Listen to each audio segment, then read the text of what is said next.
नमस्कार विद्यार्थियों, मैथ पाई के चैनल पर आप सभी का स्वागत है। और आज के इस लेक्चर में हम बात करेंगे जो कल के जो क्वेश्चन दिए हुए थे आपको, उन क्वेश्चंस को लेकर हम आगे बढ़ेंगे और देखते हैं कि कल के क्वेश्चंस में आपको क्या क्या जानकारी देखने को मिली थी। तो यहाँ पर हमने जो कल का जो होमवर्क दिया था आपको, वो संख्या थी 299। क्या ये भाज्य है या अभाज्य, इस टाइप से आपसे प्रश्न पूछा गया था। तो आपको यहाँ संख्या नज़र आ रही है 299। अब इस 299 में हमने क्या देखा था, कॉन्सेप्ट क्या था कि ऐसी संख्या जिसका वर्ग करने पर इस संख्या के बराबर या इससे कम है, वह संख्या कौन सी है। तो आपको यहाँ पर देखने को मिलेगा कि 7 का वर्ग होता है कितना, 289। और साथ ही साथ 18 का वर्ग कितना होता है, 321। ये वर्ग हैं। अब जैसे ही हम यहाँ पर देखते हैं तो क्या 18 हमें लेना नहीं है, तो बचा क्या, 17। अब 17 में हमें ये देखना है कि 17 से ठीक नीचे वाली अभाज्य संख्या कौन कौन सी है। एक तो 2 है, 3 है, 5 है, 7 है, 11 है, 13 है और 17 है। अब हम एक एक संख्या से इस संख्या में भाग लगाकर देखेंगे कौन सी संख्या से ये विभाजित होता है अथवा नहीं। तो ये 2 सम संख्या, इसका इकाई अंक सम नहीं है, इसका मतलब 2 से तो विभाजित हो गई नहीं। 3 से विभाजित होने का क्या कारण बताया जाता है कि सभी संख्याओं का जोड़ लो और उसमें 3 का भाग लगा लो। तो 9 9 18 हो गया और 2 20, और 20 में क्या 3 से विभाजित हो रहा है क्या, 20 नहीं हो रहा, इसका मतलब 3 से विभाजित नहीं होगा। 5 का क्या कॉन्सेप्ट है, इकाई अंक 0 या 5 नजर आ जाए, यहाँ 0 और 5 नहीं आ रहा है, इसका मतलब 5 भी नहीं है। इसका मतलब अब 7 देख लेते हैं, 7 का भाग लगाएंगे, 7 चौक 28 होता है, एक बचा 19, 19 7 से विभाजित नहीं होगा, इसका मतलब 7 भी नहीं है। 11 से विभाजित करके देख लेते हैं, 11 2 22 होता है और बचेगा यहाँ पर 7, 79, और 79 जो है 7 से 11 से विभाजित नहीं होगा। और ऐसे भी 11 का विभाजन हम देख सकते हैं कि एक अंक को छोड़ा, एक को लिया, एक को छोड़ा, एक को लिया। अब इसमें भी क्या कर सकते हैं, जो जो ले रहे हैं उनको जोड़ लेते हैं, 9 और 2 11 हो गया, और जो नहीं लिया था उसको घटा देते हैं। तो ये 9, 11 में से 9 गया तो बचे कितना, 2। क्या 11 का विभाजन 11 से विभाजित होगा, क्या नहीं होगा, इसका मतलब 11 से भी ये पूर्णतः विभाजित नहीं होगी संख्या। अब इसके बाद हम यहाँ पर 13 लेकर देखते हैं। 13 2 26 होता है, बचेगा कितना, 3, 13 3 39, तो मतलब 13 से विभाजित हो रहा है। तो इसका मतलब किसी भी एक संख्या से विभाजित हो जाना, इनमें से किसी एक संख्या से विभाजित हो जाना, इसका मतलब ये संख्या कहलाएगी भाज्य। इसके अलावा अगला उदाहरण हमने लिया था 341 वाला।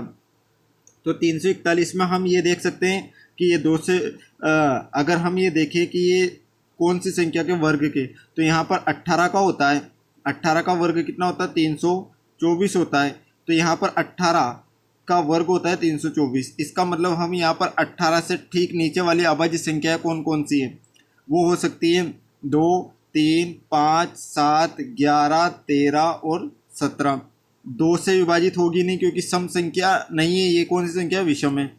3 से 3 का योग करके देख लो, 4 और 1 5 और 3 8, 8 में 3 का भाग जाएगा नहीं, 3 से भी नहीं। इकाई अंक 0 और 5 नहीं, इसलिए 5 से भी नहीं होगा। 7 से 7 चौक 28, 7 चौक 28 होता है, ठीक है। अब यहाँ पर 4 और 2 6 61 हो रहा, 7 से विभाजित नहीं होगा। क्या 11 से होगा, क्या हमने ये देखा कि एक को पकड़ो दूसरे को छोड़ो, एक को पकड़ो, इसका मतलब इन दोनों का योग, जिन जिन को लिया अपने, जिन जिन को पकड़ा है उन अंकों को जोड़ लो। एक और 3 4 हो गया, और 4 में से 4 घटा दिए 0, और 0 में 11 का भाग चला जाता है, इसका मतलब ये 11 से डिविजिबल है, आगे चेक करने की आवश्यकता नहीं, ये 1 मिल गया। इसका मतलब 341 भी क्या है, भाज्य संख्या है।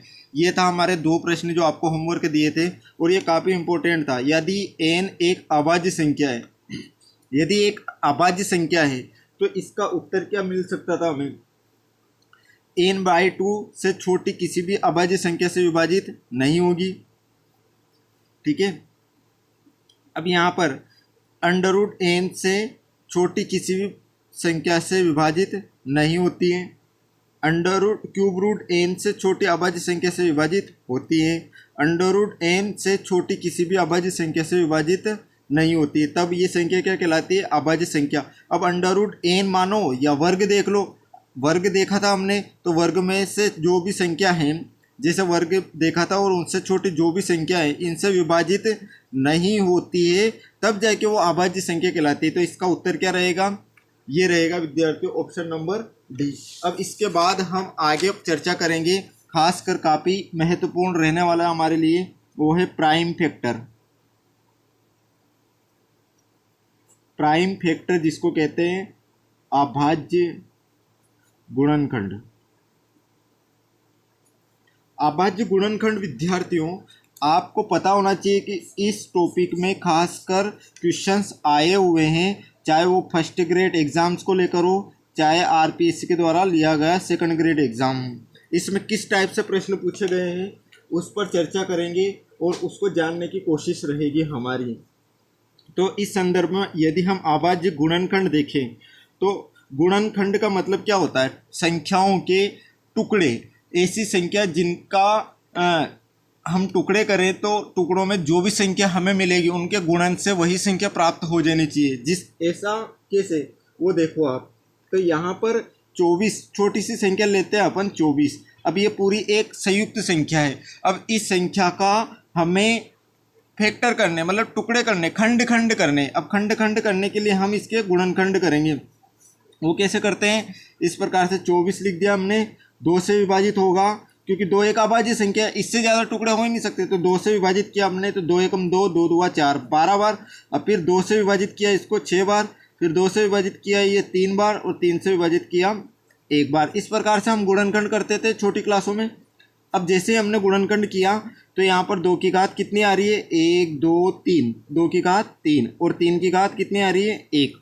अब हमारा जो है 24 का गुणनखंड क्या? अभाज्य गुणनखंड ये मिला है, 2 की घात 3 और 3 की घात 1 मिला है। अब हमें ये पूछा जा सकता है, इसके बहुत सारे प्रश्न बनाए जा सकते हैं। जैसे कि पहला प्रश्न इस प्रकार से बनेगा कि अभाज्य गुणनखंडों की संख्या बताओ। क्या पूछा आपसे?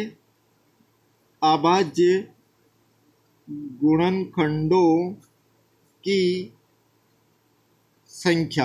अब अभाज्य गुणनखंडों की संख्या पूछिए आपसे, तो यहाँ पर अभाज्य गुणनखंड कितना हो रहे? 2 हो रहे और 3 हो रहे। तो अभाज्य गुणनखंडों की संख्या देखो आप, 1 2 3 4, कितनी है? 4 है। तो अभाज्य गुणनखंडों की संख्या 4 है। या तो ऐसे देख सकते हैं अपन, या फिर इनकी घातों को देख सकते हैं कि 3 और 1 4। तो अभाज्य गुणनखंडों की संख्या कितनी है? 4 है।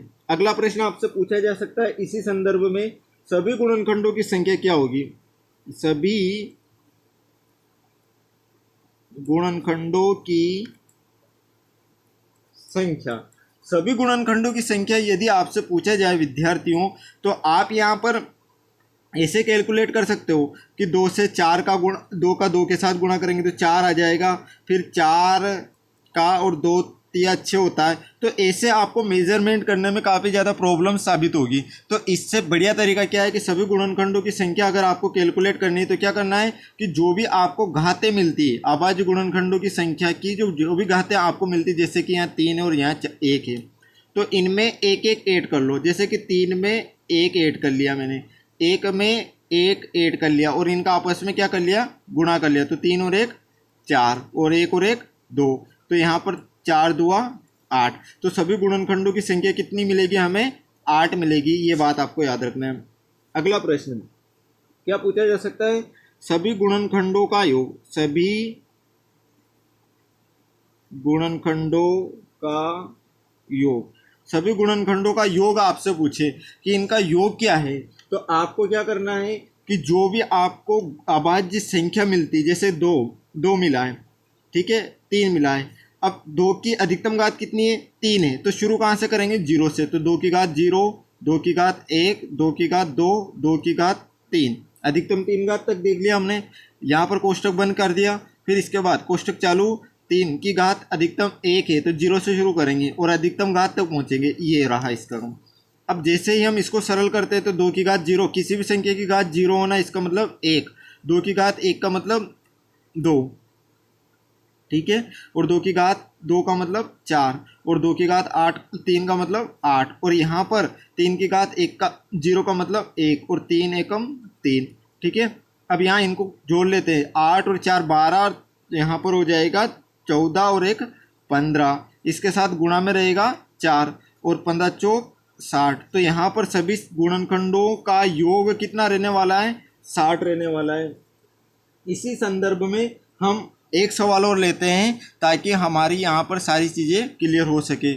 और यहाँ पर इस टाइप से प्रश्न पूछा हुआ है, जैसे कि अगला प्रश्न हम लेते हैं जो कि आपके फर्स्ट ग्रेड एग्जाम में पूछा हुआ है। वो क्या था? फर्स्ट ग्रेड एग्जाम में पूछा हुआ प्रश्न लेते हैं हम। 27,720 27,720 के विभिन्न अभाज्य भाजकों की